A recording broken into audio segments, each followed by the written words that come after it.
Hello everyone. Sir hello sir. Sir hello. Sir आज तो बताएंगे। आज तो थ्योरी है। आज न्यू टॉपिक। आज income from business and profession का न्यू टॉपिक स्टार्ट हो रहा है। हमारे जो इनकम के हेड है वो सारे हो गए, बस ये रह गया था। ये एक्चुअल में लेंदी था तो इसको हमने लास्ट में रखा था। सर आपने जीएसटी पोर्टल का भी कराया था? नहीं, अभी तो जीएसटी स्टार्ट ही नहीं हुआ। अभी तो इनकम नहीं, टैक्स चल रहा ना। आपने मुझे वो बताया था एक फिल्टर वाला जो था, ऑप्शन फिल्टर। बताया था ना एक्सेल में फिल्टर वाला। हम्म। तो मुझे उससे रिलेटेड पूछना है, जैसे अगर परचेज और टू बी टू बी जो फाइल होती है उसको मैच करनी है तो कैसे करते हैं परचेज और easily? B to B file. हाँ मतलब वो डाउनलोड कर ली पोर्टल से, हम्म। वो भी, और परचेज है, तो इन दोनों को कैसे एक्सेल में ही वो करे मैच? तो इसको तो या तो हम इसको कल बता देंगे आपको अलग से, क्या करें ठीक है, बताओ। ठीक। एक्सेल में आज तो फिर बिजनेस प्रोफेशन स्टार्ट करते हैं, हाँ, है ना। ठीक है, ठीक है। मैं आपको या तो अलग से बता दूंगा। हाँ, कोई नहीं, आप कॉल पे वैसे बता देना चाहे। हाँ हाँ, वो कोई वो नहीं है, वो तो हो जाएगा। ओके। तो आज का स्टार्ट करें फिर। हाँ जी सर। चलिए। और लास्ट क्लासेज में कोई क्वेरीज हो तो बताइए। कोई क्वेरीज हो लास्ट क्लासेज की। नहीं। आप लास्ट क्लासेज की जितनी वीडियो है वो थोड़ा देखते रहिए, क्योंकि जो 6 सेमेस्टर में है ना, जो उसका जो टैक्सेशन वाला पेपर है वो सब यही रहेगा। इससे आउट कुछ भी नहीं आएगा। ये जो टैक्सेशन का पेपर होगा ना। हाँ जी सर, उसमें से ही है ना हाँ सिलेबस पूरा? हाँ, ये वही सिलेबस चल रहा है अभी। हाँ, मैंने मैच किया था। हाँ किया था तो दोबारा। आप अभी प्रैक्टिकल देखते रहेंगे ना तो उससे आसान रहेगा। हाँ जी सर, ओके। क्योंकि थ्योरेटिकल तो रटने से कोई फायदा नहीं है। आप प्रैक्टिकल कर लोगे ना तो आपको ये ना कि बहुत जल्दी कंसेप्ट क्लियर हो जाएगा। हाँ, वो याद रहेगा उस टाइम तक फिर। चलिए फिर आज का टॉपिक स्टार्ट करते हैं, बिजनेस एंड प्रोफेशन। मैं स्लाइड आपको शेयर कर रहा हूँ।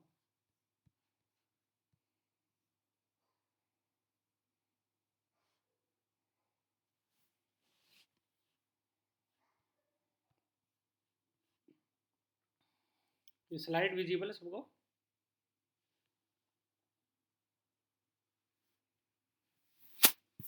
मनीष जी, स्लाइड हाँ विजिबल है? जी।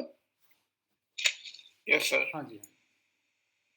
अब देखिए हमारे जो 5 इनकम के जो हेड हैं इनकम टैक्स में, उसमें से हमारे 4 हो गए हैं, जैसे salary, house property and capital gain, other sources. उसके बाद हमारा income from business and profession रह गया था। ठीक है, ये एक्चुअल में लेंदी था, इसलिए हमने सोचा कि इसको लास्ट में कवर करते हैं। तो हम अभी स्टार्ट करते हैं कि income from business and profession में क्या क्या चीज़ कवर होंगी, क्या क्या प्रोविजंस होंगे, और कौन कौन सी डिडक्शंस हमारी मतलब कि एडमिजिबल होगी। जैसे हमने जितने भी पढ़ा था ना, सैलरी में देखा था कि कौन कौन सी डिडक्शंस है वो अलाउबल है, एग्जम्पन्स अलाउ है सारा। तो वही हमको एक्चुअल में यहाँ पर मेनली मेन मोटिव होगा प्रॉफिट कैलकुलेशन करना, बिजनेस और प्रोफेशन का। क्योंकि उस पर ही सारा टैक्स लगेगा, वही टैक्सेबल इनकम होगी इसकी प्रॉफिट। जैसे हमने टैक्सेबल सैलरी कैलकुलेट की थी, कैपिटल गेन कैलकुलेट किया था, या अदर सोर्सेज कैपिटल कैलकुलेट किया था, या फिर हाउस प्रॉपर्टी का हमने टैक्सेबल वैल्यू कैलकुलेट की थी। हमको यहाँ पर टैक्सेबल प्रॉफिट कैलकुलेट करना है। क्योंकि ये हो सकता है कि कोई भी एक बिजनेस है, उसका जो प्रॉफिट एंड लॉस अकाउंट है उसमें प्रॉफिट अलग हो, और इनकम टैक्स कैलकुलेशन करने के पर्पज से हमारा जो प्रॉफिट है वो अलग हो सकता है। ठीक है, तो वही हमको सारे प्रोविजन अभी चेक करने हैं। तो पहले हम ये चेक कर लेते हैं कि बिजनेस और प्रोफेशन अलग अलग कैसे है। बिजनेस से तो आपको पता ही है, कोई भी हम ट्रेडिंग कर सकते हैं, या कोई ई कॉमर्स हो गया या मैन्युफैक्चरिंग हो गया, वो सारा इसमें बिजनेस में इंक्लूड होता है। ठीक है। और बाकी प्रोफेशन में हमको सबको पता है कि सीए हो गया, लॉयर हो गया, डॉक्टर हो गया, इंजीनियर हो गया, आर्किटेक्ट हो गए, सब इसमें प्रोफेशन से रिलेटेड है, क्योंकि इसमें स्किल्स की रिक्वायरमेंट पड़ती है। ठीक है, तो इसमें तो कोई डाउट नहीं है, इसमें तो ये सिंपल ही है कि बिजनेस और प्रोफेशन दोनों अलग अलग चीज़ें होती है। तो बिजनेस से जो भी होता है वो प्रॉफिट होता है, और प्रोफेशन से जो भी होता है वो गेन होता है। तो प्रॉफिट और गेन है वो भी जो भी टैक्सेबल होगा वो हम यहाँ पर चेक करेंगे। अब हमको ये देखना है कि बिजनेस एंड प्रोफेशन है, कोई भी मान लो कोई भी बिजनेस है वो बिजनेस एंड प्रोफेशन उसमें अवेलेबल है नहीं है, मतलब वो taxable under business and profession में होगा नहीं होगा, हमको कुछ फीचर्स चेक कर सकते हैं। ठीक है, इसमें देखिए बिजनेस और profession carried on by SSC, जो भी एसएससी है जो भी टैक्स पे करता है उस वो बिजनेस एंड प्रोफेशन कर रहा है। जैसे मान लो कोई सीए है या कोई लॉयर है, ठीक है, तो वो खुद ही प्रोफेशनल है और उसने कोई भी एक्टिविटी वो करता है और जो भी वो कंसल्टेंसी देता है उसे फीस रिसीव करता है, तो वो खुद ही कर रहा है। और बिजनेस में ये है कि मान लो एज ए वो कंपनी या फिर प्रोप्राइटरशिप या एज ए फर्म या कैसे भी ऑर्गेनाइजेशन बना के अगर वो बिजनेस अगर वो कैरी आउट कर रहा है तो उस वो सारा इसमें कवर हो जाएगा। उसके बाद ये होना चाहिए प्रीवियस ईयर में। हमको पता ही है जो भी हम इनकम टैक्स की कैलकुलेशन करते हैं वो प्रीवियस ईयर की जो भी इनकम होती है हमारी उस पर हम कैलकुलेट करते हैं, तो प्रीवियस ईयर में जो भी बिजनेस और प्रोफेशन से जो भी एक्टिविटी हुई है वो इसमें सारी कवर हो जाएगी। उसके बाद आता है aggregate income of different business is assessed to tax, मतलब कि अगर मान लो एक बंदा अगर डिफरेंट बिजनेस कर रहा है 2 3 4 5 जितनी भी बिजनेस कर रहा है तो सारी की सारी जो भी डिफरेंट एक्टिविटी है सारी ऐड हो जाएगी इसमें, एग्रीगेट इनकम मानी जाएगी उसकी। मतलब जितनी भी इनकम होगी मान लो अगर उसके पास बिजनेस 1 है, बिजनेस 2 है, बिजनेस 3 है, तो तीनों बिजनेस की एग्रीगेट इनकम ऐड होके फिर टैक्स लगेगा। उसके बाद profit from speculation business are also taxed under the head income from business. Speculation business या इसको हिंदी में सट्टे का बिजनेस बोलते हैं, ये एक्चुअल में शेयर मार्केट से रिलेटेड है। ठीक है, तो शेयर मार्केट्स में हम चेक कर सकते हैं कि अगर हमारा शॉर्ट टर्म या लॉन्ग टर्म कैपिटल गेन अगर हमारे इन्वेस्टमेंट एक्टिविटी से हो रहा है, अगर हम कोई भी इन्वेस्टमेंट किसी में कर रहे हैं, कोई भी शेयर्स में म्यूचुअल फंड में हमने इन्वेस्टमेंट किया, बाद में हमने इसको सेल कर दिया, तो उससे जो भी हमारा गेन होगा या लॉस होगा वो हमारे कैपिटल गेन और कैपिटल लॉस में कवर हो जाएगा। बट हमारा अगर इंट्राडे है, अगर इंट्राडे बिजनेस है या फ्यूचर एंड ऑप्शन बिजनेस है, ठीक है, तो उस वाले केस में हमको speculation business as a speculation business हमको कैलकुलेट करना पड़ेगा। तो इसमें शेयर से रिलेटेड भी सारा इसमें कवर हो गया। उसके बाद income from previous year should be taxed for the current assessment, area तो सेम ही हो गया। उसके बाद real profit, the profit received और receivable during the previous year are taxed. Real profit का क्या मतलब है कि अभी जो मैंने बताया था आपको कि उसका जो प्रॉफिट एंड लॉस अकाउंट है उसमें प्रॉफिट अलग हो सकता है। ठीक है, उसमें प्रॉफिट इसलिए अलग हो सकता है कि कुछ ऐसे डिडक्शंस हैं जो इनकम टैक्स में अलाउ नहीं है, मतलब कि वो अपना प्रॉफिट में से वो डिडक्शन नहीं कर सकता as per income tax act, but वो एज ए बिजनेस के लिए प्रॉफिट कैलकुलेट करने के लिए वो उसमें मतलब माइनस कर सकता है। तो ये है कि उसको रियल प्रॉफिट निकालना पड़ेगा न कि बैलेंस शीट प्रॉफिट। ठीक है, अब जैसे अभी मैं आपको बताता हूँ कि business expenditure not taxable under the head profit and gain and business and profession. जैसे मैंने बताया ना कि रियल प्रॉफिट निकालने के लिए हमको पहले ये देखना पड़ेगा कि कौन कौन से एक्सपेंडिचर हैं वो अलाउ है और नहीं है। तो सबसे फर्स्ट हम देखेंगे, मतलब ये जितने भी अभी हम एक्सपेंडिचर अभी कैलकुलेट करने वाले हैं या अभी पढ़ने वाले हैं, तो उसमें वो वाले एक्सपेंडिचर हैं जो वो अपने बिजनेस में तो कम कर देता है, बिजनेस प्रॉफिट निकालने के लिए तो वो माइनस कर देता है ये एक्सपेंडिचर, बट जब हम इनकम टैक्स की कैलकुलेशन करते हैं, मतलब इनकम टैक्स की कैलकुलेशन करने के लिए जो हम रियल प्रॉफिट निकालते हैं उसमें ये माइनस नहीं होंगे। अब ये कौन कौन से हैं अभी हम चेक कर सकते हैं। ये देखिए, advertisement expenditure incurred by an assessee on advertisement in a souvenir magazine pamphlet और पब्लिश्ड बाई पॉलिटिकल पार्टी। कोई पॉलिटिकल पार्टी के लिए हमने अगर कोई एडवर्टाइजमेंट किया है, ठीक है, एडवर्टाइजमेंट अगर बिजनेस के लिए किया है तब तो कोई दिक्कत नहीं है, तब तो वो एक्सपेंडिचर अलाउ है, मतलब उसका जितना भी प्रॉफिट होगा उसमें से एक्सपेंडिचर अलाउ हो जाएगा और प्रॉफिट अकॉर्डिंगली आ जाएगा। बट अगर पॉलिटिकल पार्टी के लिए अगर कोई एडवर्टाइजमेंट कर रहा हो तो वो तो पॉलिटिकल पार्टी के लिए कर रहा है ना कि बिजनेस के लिए, तो उसमें ये एक्सपेंडिचर अलाउ नहीं होगा। ये जो मैं बता रहा हूँ आप समझ पा रहे हैं, कोई दिक्कत तो नहीं है मनीष जी?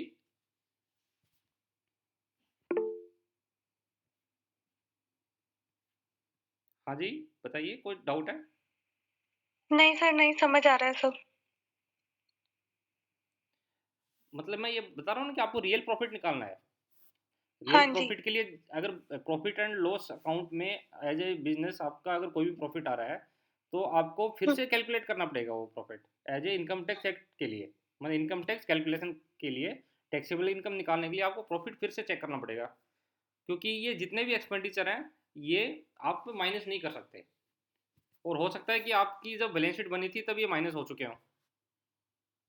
अब देखिए, एक तो हमने ये देखा था एडवर्टाइजमेंट एक्सपेंडिचर जो पॉलिटिकल पार्टी के लिए हो, या फिर interest royalty fees paid outside India, अगर हम आउटसाइड इंडिया कोई भी फीस पे कर रहे हैं, कोई रॉयल्टी पे कर रहे हैं, कोई इंटरेस्ट पे कर रहे हैं, और उस पर हमने टीडीएस नहीं काटा है, अगर उस पर टीडीएस डिडक्शन नहीं किया है तो वो डिसअलाउ हो जाएगा। डिसअलाउड मीन्स जो भी आपकी इनकम है उसमें से ये कम नहीं होगा एक्सपेंडिचर, और कम नहीं होने से क्या होगा, इनकम बढ़ जाएगी, और जैसे इनकम बढ़ेगी आपकी टैक्सेबल इनकम बढ़ गई, और टैक्सेबल इनकम ज़्यादा होने से आप पर टैक्स ज़्यादा आ जाएगा, तो इसलिए इस टाइप के एक्सपेंडिचर हैं वो उसमें से माइनस नहीं होंगे इनकम में से। उसके बाद नेक्स्ट आता है any amount of income tax, arrears of income tax और advance income tax paid is disallowed.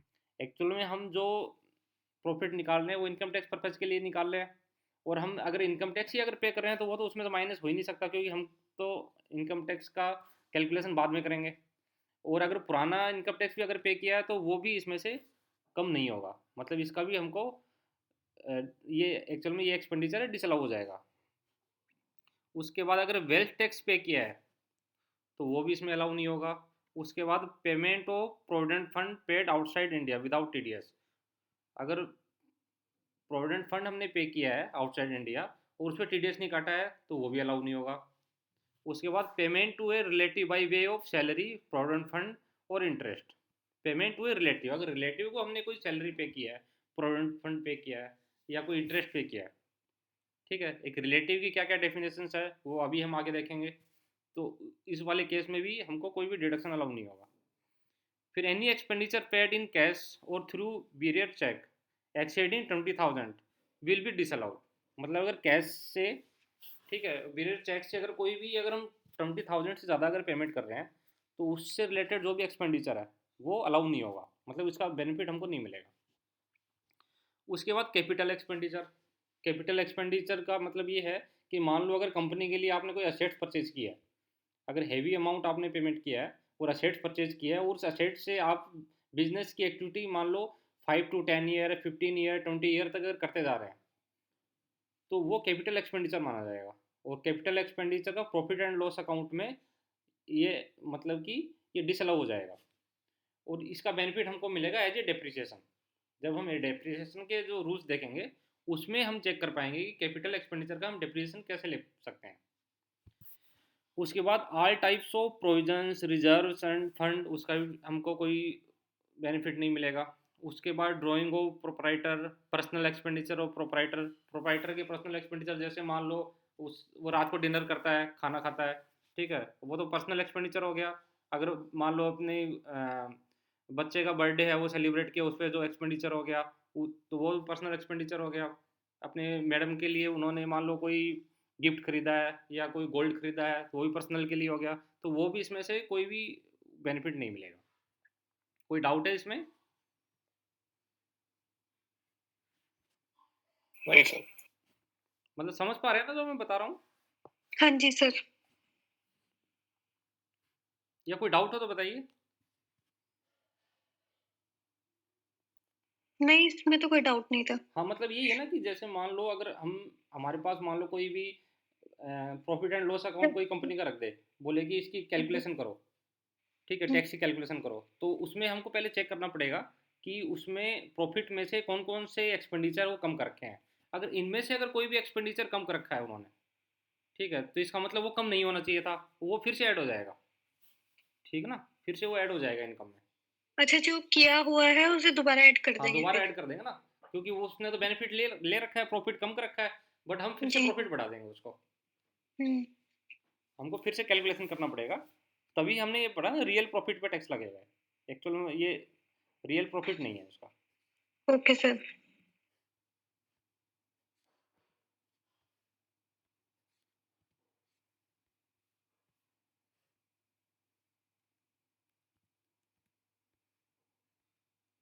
अब देखिए कुछ और भी है, मान लो कोई फाइन या पेनल्टी है या कोई past loss and provisions for losses, कोई लॉस हुआ है बहुत बड़ा, उसमें कोई प्रोविजन हमने बनाया है, या कोई डोनेशन किया है, या कोई चैरिटी की है, या कोई registration expenditure for business assets, कोई बिजनेस असेट्स के लिए कोई रजिस्ट्रेशन, या कोई legal expenditure related to capital assets, या life insurance premium on the life of proprietor की लाइफ पे कोई लाइफ इंश्योरेंस लिया है, या expenditure on raising capital raise करने के लिए कोई एक्सपेंडिचर किया है, या कोई gift made for personal consideration, या फिर expenditure on shifting registered office, तो इससे रिलेटेड जितने भी है वो उसका हमको बेनिफिट नहीं मिलेगा। आप जैसे चेक कर सकते हैं कैलकुलेशन जो हमने देखी है कि net profit as per profit and loss account, हमको पहले अगर हमको कैलकुलेशन करनी है computation of assessable profit loss for tax, ठीक है, मतलब प्रॉफिट लॉस जिसको हम असेसमेंट कर सकें उसकी कंप्यूटेशन कैसे होगी, तो इसके लिए हमको सबसे पहले क्या करना है, net profit as per profit and loss account, सबसे पहले हमको प्रॉफिट एंड लॉस अकाउंट जो कंपनी का है वो ले लेना है, और उसके बाद amount debited to profit and loss account in respect of the following, ठीक है।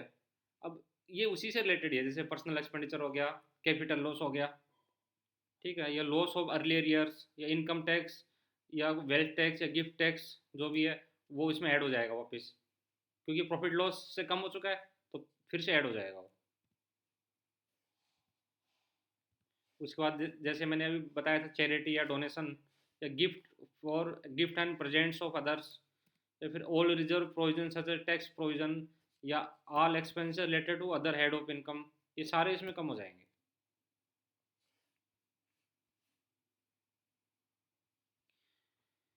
उसके बाद ये तो हो गए एक्सपेंडिचर, मतलब कौन कौन से एक्सपेंडिचर है वो एक्सक्लूड हो जाएंगे। अब कुछ इनकम भी आती है जो हमको लगता है कि वो बिजनेस से रिलेटेड इनकम है, बट वो बिजनेस से रिलेटेड इनकम नहीं है, वो अदर सोर्सेज वाली इनकम होती है। Other sources means house property वाला भी हो सकता है, या इनकम फ्रॉम अदर सोर्सेज भी हो सकता है, या कोई अदर और हेड हो सकता है। अब कौन कौन सी ऐसी इनकम है उसको भी एक्सक्लूड कर देना है, जैसे हमने एक्सपेंडिचर एक्सक्लूड किया था ना, वैसे इनकम को भी एक्सक्लूड कर देना है। अब कौन कौन सी ऐसी इनकम है, फर्स्ट इनकम है rental income in the case of dealer in property, जो प्रॉपर्टी डीलर जो है उसकी जो रेंटल इनकम होती है, ठीक है, क्योंकि वो एज ए स्टॉक रखता है, जो भी हाउस प्रॉपर्टी है, कोई हाउस है वो एज ए उसको स्टॉक रखता है, ठीक है, तो उसमें उसको क्या होगा, जो भी इनकम होगी वो एज ए कौन सी होगी, इसमें देखिए rent for house property is taxable under head term to under the head income from house property even if property constitutes stock in trade or recipient of rent or the recipient of rent is engaged in the business of letting properties on rent, मतलब कि अगर वो stock भी रखे तब भी आपको income from house property में टैक्स लगेगा इसमें। तो rental income in the case of dealer in property, जो डीलर इन जो प्रॉपर्टी होता है उस पर अगर वो स्टॉक इन ट्रेड भी रखता है इसको, तभी वो इनकम फ्रॉम हाउस प्रॉपर्टी में टैक्सेबल होगा, नहीं कि बिजनेस और प्रोफेशन में। उसके बाद dividend on share in the case of a dealer in shares, जो डीलर है जो शेयर्स में डील करता है उसका भी अगर डिविडेंड से इनकम कोई हो रही है, ठीक है, देखिए dividend on shares are taxable under section under the head income from other sources, ये अदर सोर्सेज में टैक्सेबल होगा। ये ऐसा लगेगा कि बिजनेस प्रोफेशन है उसका, बट ये अदर सोर्सेज में टैक्सेबल होगा, जो डिविडेंड जो हमने लास्ट क्लास में पढ़ा था। उसके बाद winning from lotteries, winning from lotteries में भी यही है, इनकम फ्रॉम अदर सोर्सेज में टैक्सेबल होगा, ये तो हम वैसे पहले पढ़ भी चुके हैं। उसके बाद एक आता है जो इसका मेन सेक्शन है, बेसिक सेक्शन है 28, सेक्शन 28 कि बेसिस ऑफ चार्ज, मतलब रूल्स क्या है, बेसिस ऑफ चार्ज क्या है, मतलब सेक्शन 28 में बताया गया है कि हमको कौन कौन सी इनकम को इसमें बिजनेस एंड प्रोफेशन में लेना है, कौन कौन सी नहीं लेना है। इसमें जो फर्स्ट आता है, फर्स्ट क्या आता है, profit and gain of any business, मतलब कोई भी बिजनेस हो जिससे प्रॉफिट या गेन हुआ हो, या जो बिजनेस हो या कोई प्रोफेशन हो, that is carried on by the associate any time during the previous year. तो ये तो हम अभी भी पढ़ा था अभी कि लास्ट ईयर में जो भी हमने बिजनेस की एक्टिविटी की है या प्रोफेशन की एक्टिविटी की है उससे कोई प्रॉफिट और गेन हुआ है उस पर टैक्स लगेगा अंडर दिस हेड, ठीक है।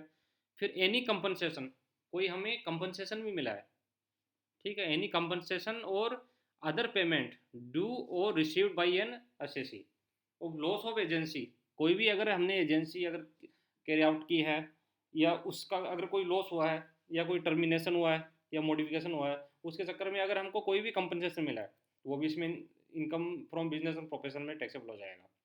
या income derived by a trade और प्रोफेशनल और सिमिलर एसोसिएशन, ठीक है, परफॉर्म फॉर इट्स मेंबर्स, कि इस मेंबर्स के लिए, मतलब उसके मेंबर्स के लिए कोई भी एसोसिएशन ने अगर कोई ट्रेड किया है, वो भी इसमें आ जाएगा।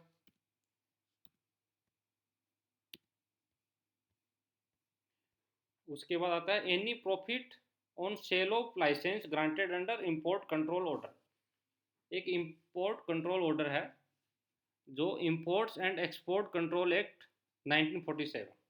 अगर आप आगे देखेंगे, जब मैं कस्टम्स एक्ट पढ़ाऊंगा, एक्सपोर्ट से रिलेटेड पढ़ाऊंगा, तब इसमें ये कवर होगा।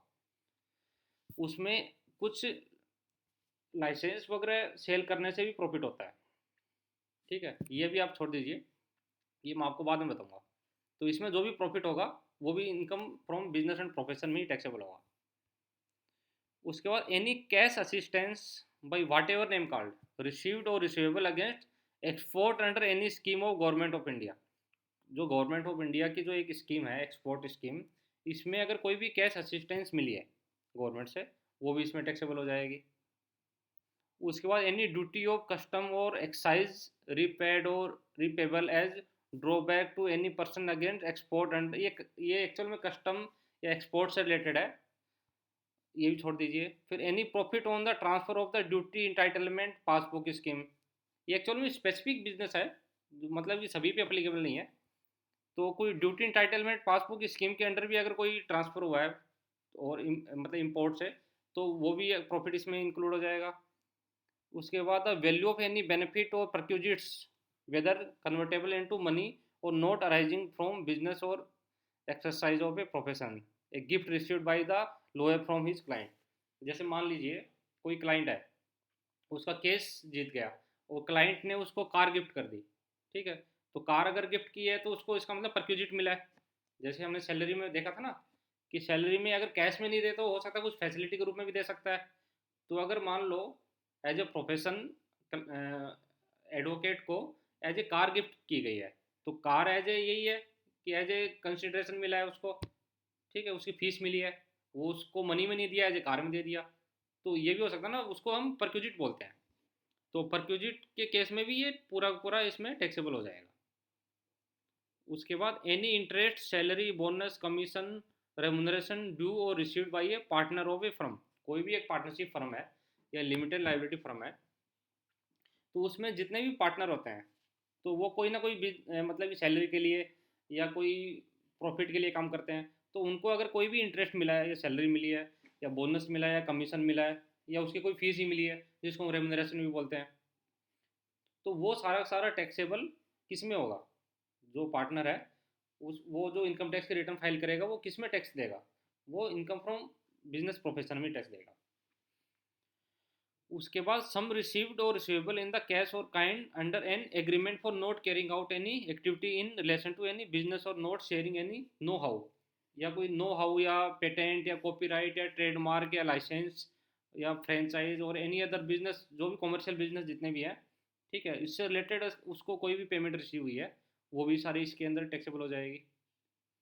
या फिर any sum received including bonus under keyman insurance policy, एक कीमैन इंश्योरेंस पॉलिसी होती है, उसमें एक बोनस मिलता है, तो वो भी सारा इसके अंदर टैक्सेबल हो जाएगा। उसके बाद एनी सम रिसीव्ड, एक सेक्शन है 35 AD। तो 35 AD में जो भी हम आगे पढ़ेंगे भी, तो सेक्शन 35 AD में जो भी टैक्सेबल इनकम होगी वो इसी के अंदर ही टैक्सेबल हो जाएगी। तो आपको मतलब एज ए स्पेसिफिक इतना याद रखने की जरूरत नहीं है, आप थ्योरेटिकल पर्पज़ के लिए देख सकते हो। मेनली तो आपको इसमें यही है कि जो भी बिजनेस की एक्टिविटी होगी वो सारी सारी इसमें इंक्लूड होगी। उसके बाद देखिए, इसमें जैसे कुछ डिडक्शंस हैं जो हम कल देखेंगे, उसमें कुछ डिडक्शंस है जो अलाउ है, जो सेक्शन 30 टू सेक्शन 43D तक ये सारे अलाउ है। अलाउ का क्या मतलब है कि अभी हमने देखे थे कि कौन कौन से अलाउ नहीं है, अभी हमने एक्सपेंडिचर देखे थे ना, कौन कौन से अलाउ नहीं है, कि हमको अगर प्रॉफिट एंड लॉस अकाउंट में अगर ये डेबिट हो रखा होगा तो इसको रिवर्स करना पड़ेगा। बट कुछ ऐसे एक्सपेंडिचर हैं कि अगर प्रॉफिट एंड लॉस अकाउंट में अगर डेबिट नहीं है, मतलब उसका अगर हमने बेनिफिट नहीं ले रखा है, तो हम आगे फिर उसका बेनिफिट ले सकते हैं, या फिर बेनिफिट ले रखा है तो उसको रिवर्स करने की रिक्वायरमेंट नहीं है, वो हम कल देखेंगे। अभी हम एक छोटी सी कैलकुलेशन ये देख लेते हैं जो अभी हमने हमने देखा था कि इसकी कंप्यूटेशन कैसे करेंगे, प्रॉफिट एंड लॉस अकाउंट की कंप्यूटेशन कैसे करेंगे। अब जैसे हमारे पास अगर एक प्रॉफिट, हमको एक प्रॉफिट एंड लॉस अकाउंट दे रखा है, उसमें नेट प्रॉफिट आ रहा है मान लीजिए, ठीक है, तो नेट प्रॉफिट हम यहाँ पर पुट कर लेंगे पहले। उसके बाद हम क्या ऐड करेंगे उसमें, amount debited to profit and loss account in respect of the following, मतलब कि कुछ ऐसे एक्सपेंडिचर है जिसका हम बेनिफिट ले चुके हैं, मतलब कि हमने इनकम में से कम कर दिया है पहले ही, बट हमको नहीं करना था। इसका मतलब हम ऐड कर रहे हैं, प्रॉफिट में ऐड कर रहे हैं, इसका मतलब प्रॉफिट बढ़ा रहे हैं, इसका मतलब इसका बेनिफिट हमको नहीं मिलेगा। अब क्या क्या है, जैसे लॉस ऑफ अर्लियर ईयर्स, पिछले साल का बहुत सारा लॉस है, वो हमने एक्सपेंडिचर में प्रॉफिट एंड लॉस अकाउंट में डेबिट कर दिया है, वो भी इसमें ऐड हो जाएगा। उसके बाद कैपिटल लॉस, ठीक है, कैपिटल लॉस में ऐड हो जाएगा। पर्सनल एक्सपेंडिचर का भी बेनिफिट नहीं मिलेगा, या इनकम टैक्स या डायरेक्ट टैक्स या पेनल्टी, इसका भी हमको बेनिफिट नहीं मिलेगा जो हम पहले पढ़ चुके हैं। उसके बाद हम क्या ऐड करेंगे, चैरिटी एंड डोनेशन भी ऐड कर देंगे, इसका भी हमको बेनिफिट नहीं मिलेगा। उसके बाद gift and presents to others, ये भी हम पहले देख चुके हैं। All reserve provision such as tax provision, reserve, dividend, dividend से रिलेटेड है, टैक्स से रिलेटेड जितने भी है, बैड डेट से रिलेटेड जितने भी रिजर्व्स हैं, ठीक है, या प्रोविजन फॉर डेप्रिसिएशन है। प्रोविजन फॉर डेप्रिसिएशन का हमको बेनिफिट मिल जाएगा, वो हम डिटेल में आगे देखेंगे थर्ड क्लास में। इसमें ये देख सकते हैं हम कि जितने भी हमने अगर प्रोविजन या रिजर्व बनाया है, किसके लिए, रिजर्व फॉर डिविडेंड के लिए, फॉर बैड एंड डेट्स के लिए और टैक्स के लिए, तो उसका बेनिफिट नहीं मिलेगा एक्सेप्ट प्रोविजन फॉर डेप्रिसिएशन। तो डेप्रिसिएशन का हमको मिल जाएगा। डेप्रिसिएशन का कैसे मिलेगा,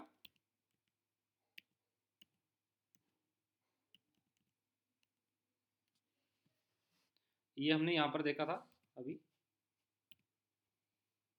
कि कैपिटल एक्सपेंडिचर का हमको नहीं मिलता। अब मान लीजिए पूरे साल में उसका प्रॉफिट ही 20 लाख है और उसने 1 करोड़ की मशीनरी परचेज कर ली। अब 1 करोड़ की मशीनरी परचेज कर ली तो इसका तो पूरा पूरा लॉस हो गया, तो उस लॉस को वो पूरा एक साल में नहीं कर सकता क्योंकि वो कैपिटल एक्सपेंडिचर हो गया उसका, तो उसका बेनिफिट वो ओनली 1 ईयर में नहीं ले सकता, तो उसका फिर वो पार्ट्स में लेगा, मतलब उसकी जितनी भी लाइफ है उससे डिवाइड कर दिया जाएगा। उसके बाद एक डेप्रिसिएशन की कैलकुलेशन होगी, वो डेप्रिसिएशन की कैलकुलेशन से क्या मतलब है कि हम एक लाइबिलिटी वो बना देंगे, इसका प्रोविजन बना देंगे डेप्रिसिएशन का, जो अभी हमने देखा था। ये देखिए, provision for bad and doubtful debts except provision for depreciation, मतलब प्रोविजन फॉर डेप्रिसिएशन का बेनिफिट हमको मिल जाएगा क्योंकि हमको कैपिटल एक्सपेंडिचर का बेनिफिट नहीं मिला है।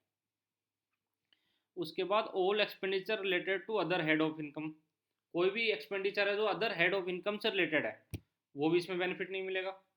जैसे म्यूनसिपल टैक्स हो गया तो वो हमको इनकम फ्रॉम हाउस प्रॉपर्टी में मिलेगा, ठीक है। कुछ अदर सोर्सेज से रिलेटेड एक्सपेंडिचर होते हैं वो उसमें मिलेंगे, या कुछ कैपिटल गेन से रिलेटेड होते हैं वो उसमें मिल जाएंगे।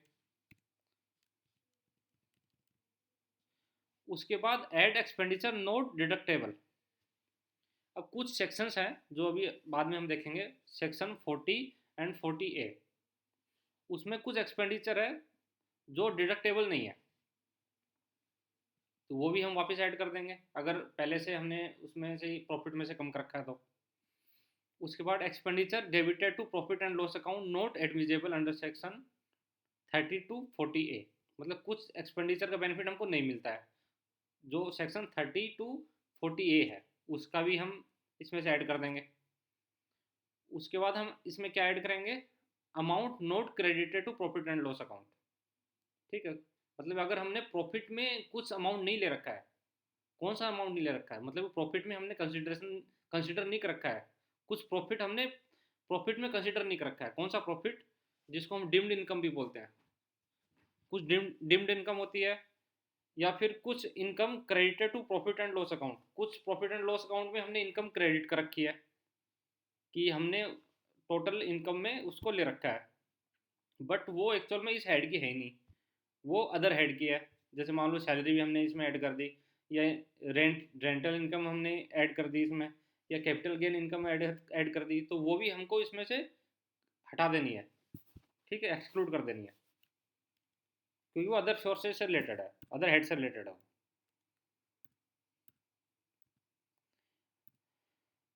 उसके बाद हमको और क्या कम कर देना है, हम इसमें क्या मतलब कि जो हमने अभी इनकम बताई है वो कौन कौन सी कम कर देनी है। सैलरी इनकम कम करनी है, क्योंकि सैलरी इनकम इसमें टैक्सेबल नहीं होगी, या रेंटल इनकम है, या कैपिटल गेन इनकम है, या डिविडेंड हो गया, डायरेक्ट टैक्स रिफंड हो गया, उस पर अगर हमको वो मिला है, इंटरेस्ट मिला है, या bad debts, excise duty record not allowed as expenditure. उसके बाद हमको expenditure not debited to profit and loss account, मतलब कि कुछ एक्सपेंडिचर अलाउ हैं 30 to 40A। अभी हमने सेक्शन अभी देखा था, ये सेक्शन 30 में है बहुत सारे, या 31 में है, तो ये सेक्शन आते हैं 30 to 40A तक आते हैं। उसमें ये सारे एक्सपेंडिचर हमारा हमको अलाउ है, मतलब हम इसका बेनिफिट ले सकते हैं। बट अगर हमने प्रॉफिट एंड लॉस में डिडक्ट नहीं कर रखा है, मतलब उसका बेनिफिट नहीं ले रखा, तो यहाँ पर बेनिफिट ले सकते हैं। उसके बाद डेप्रिसिएशन हम इसकी कैलकुलेशन करेंगे अलग से, क्योंकि जब प्रॉफिट एंड लॉस अकाउंट बनता है उसका डेप्रिसिएशन अलग होता है, और इनकम टैक्स पर्पज़ के लिए डेप्रिसिएशन की कैलकुलेशन अलग होती है। तो उसमें डेप्रिसिएशन अंडर सेक्शन 32 हम कैलकुलेशन करेंगे, वो भी इसमें डिडक्ट कर देंगे। तो ये सारा ऐड प्लस प्लस माइनस सब करके income chargeable under head income from business and profession आ जाएगा। ये जब हम प्रैक्टिकल करेंगे, अभी तो हमने बस बेसिक बताया आपको, जब हम प्रैक्टिकल करेंगे तब आपको अंडरस्टूड होगा। इसमें कोई डाउट हो तो बताइए। हाँ सर। इसमें कुछ समझ में आया? अभी तो थ्योरेटिकल है, थ्योरेटिकल इतनी जल्दी समझ में नहीं आता, जब प्रैक्टिकल कराऊंगा ना तब थ्योरेटिकल समझ में आ जाएगा आराम से। हाँ, उसके हिसाब से समझ आ जाता है जल्दी। बट आपको प्रैक्टिकल जरूर करना है इसका, आप प्रैक्टिकल की क्लास स्किप मत कीजिए बिल्कुल भी। Okay sir. चलिए फिर आज का टॉपिक तो यही कंप्लीट होता है। कोई क्वेरी हो तो बताइए।